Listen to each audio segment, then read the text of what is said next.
April 16, 2026 இன்றைய நாளுக்கான இறைவார்த்தை.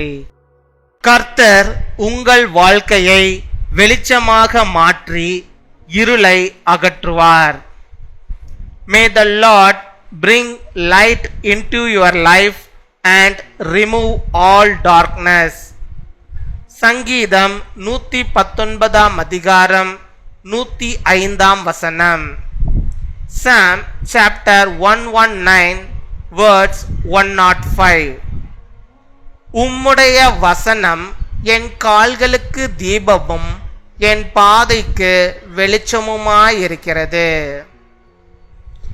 என் அன்பு சகோதர சகோதரிகளே, உங்கள் வாழ்க்கையில் இருள் நிறைந்த காலங்கள் இருந்தாலும் கர்த்தர் அதில் வெளிச்சத்தை கொண்டு வருவார். நீங்கள் எங்கே செல்ல வேண்டும் என்று தெரியாமல் குழப்பமாக இருந்தால் அவர் உங்களுக்கு வழிகாட்டுவார். அவருடைய வார்த்தை உங்கள் பாதையை வெளிச்சமாக்கும். பயப்படாதீர்கள், அவர் உங்களுடன் இருக்கிறார். இருள் எவ்வளவு இருந்தாலும் கர்த்தருடைய வெளிச்சம் அதை அகற்றும். Your word is a lamp to my feet and a light for my path. My dear brothers and sisters, even if you are going through dark times, the Lord will bring light into your life.